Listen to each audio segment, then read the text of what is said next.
Thank you, Chairman, and members of the committee.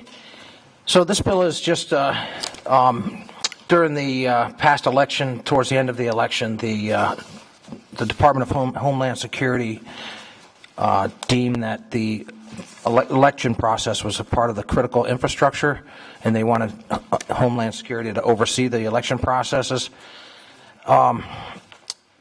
This is just a resolution, which is an agreement with the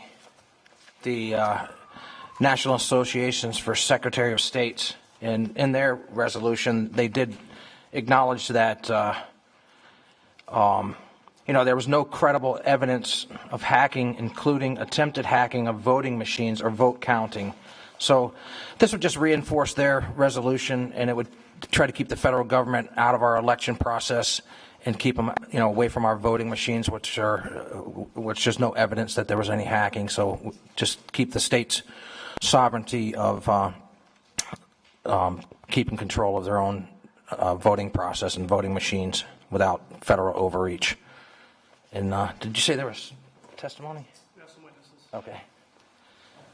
Thanks. Thank you. Any questions for the sponsor?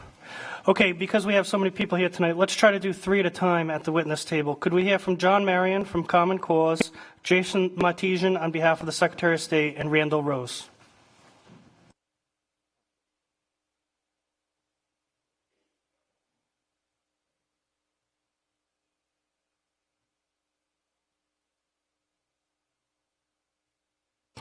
Jason, if you're ready, you can get us started. Thank you, Mr. Chairman, members of the committee. Jason Martesian on behalf of Secretary of State Gorbea, who apologized. She is out of state traveling this evening and is not unable to attend the hearing. She did speak with Representative Price, and we've talked with Representative Price on this issue. Just wanted to read a brief statement, as I know you have a long evening, to provide some context. We did not take a position on this resolution. Since taking office, Secretary Gorbea has made the security of the election system that she oversees a priority focus. We have worked in collaboration with the Department of Homeland Security to conduct several tests of our central voter registration system. This is the system that includes all of our voter registrations, to test for vulnerabilities at the network level across our entire infrastructure. This has been voluntary. The Department of Homeland Security has reached out to states across the country to perform these tests to ensure that the integrity of our election system is in fact secure.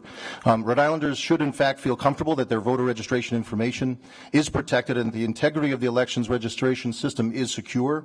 The Rhode Island Department of State welcomes advice and input from any competent source, and therefore agreed to let, as I mentioned, the Department of Homeland Security essentially test our security measures.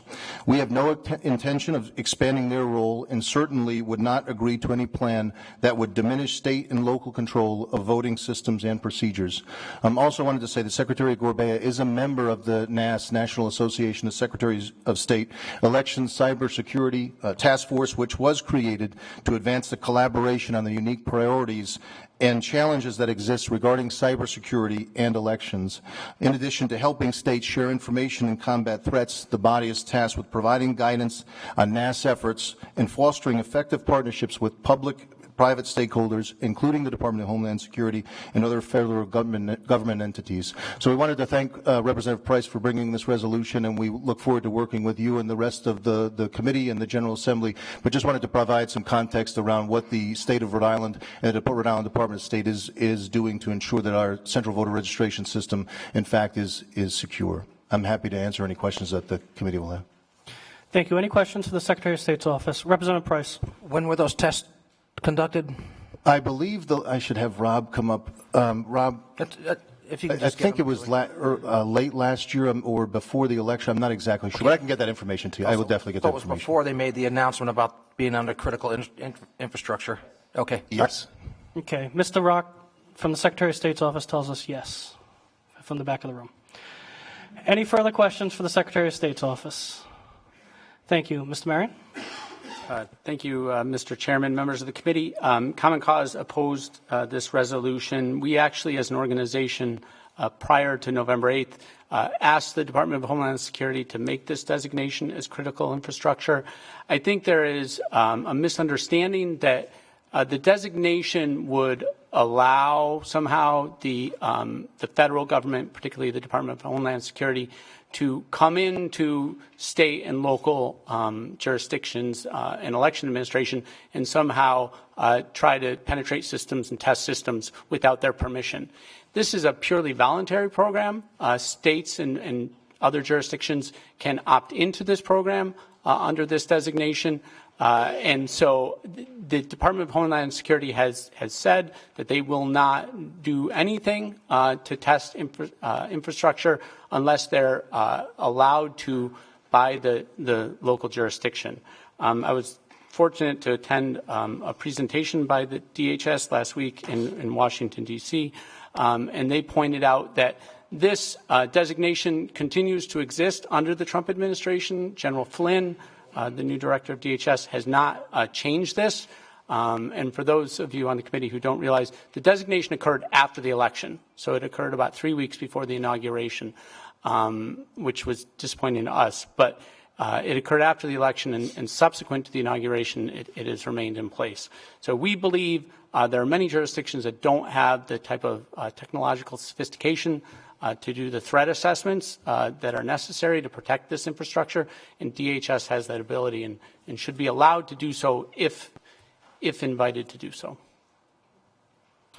Thank you. Representative Corvese. Mr. Marion, I'm a little vague on what exactly would DHS do? So I'm not going to read the PowerPoint slide from DHS that I saw last week, but I'm happy to share with you. Essentially, they are, when invited to do so, performing tests on, in particular, voter registration, electronic voter registration systems, to make sure that they can't be, penetrated electronically, so that they're locked down in terms of their security. And the DHS has tools and protocols for doing this that a lot of jurisdictions don't. The thing we have to remember is in Rhode Island, things are done at the state level. In most states, it's counties who administer elections.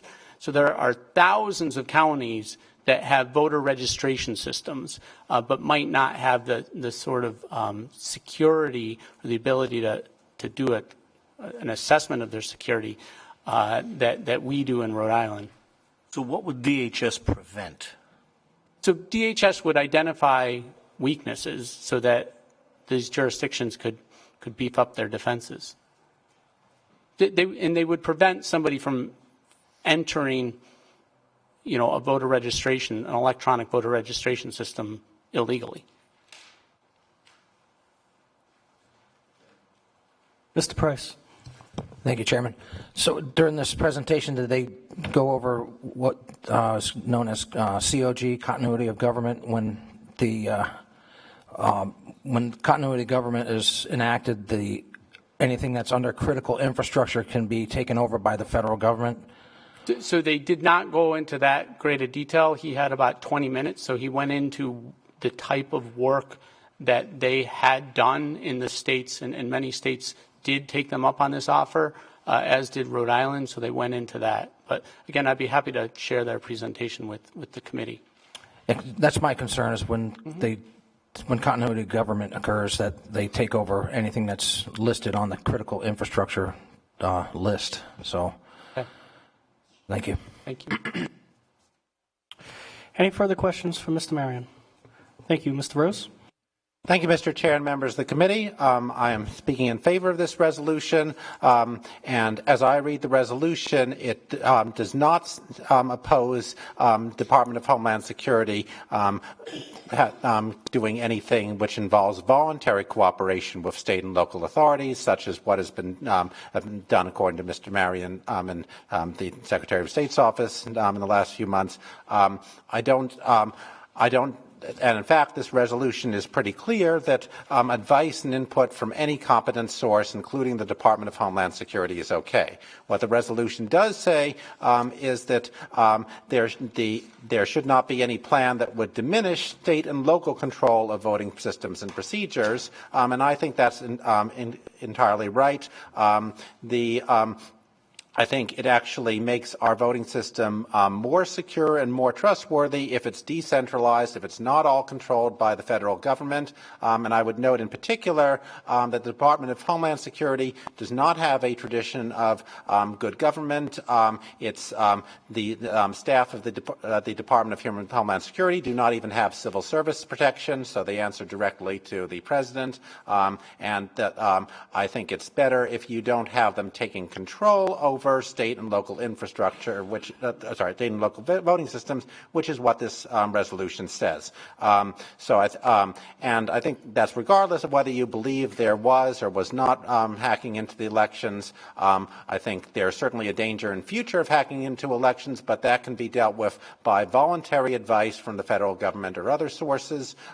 It does not. I don't think we should allow, under any excuse, for the federal government to take control over voting systems because it's better to have voting systems administered by agencies that are not directly answering to the center of power in the country, which is the federal government. So I think this is a much more prudent plan. So although this resolution deals with only theoretical concerns, I think it is good to have it passed as a precaution. Thank you. Thank you. Any questions for Randall? Thank you, Mr. Price. Randall agrees with you tonight. You might want to mark that down in your calendar. So it's a good little change of pace for the committee.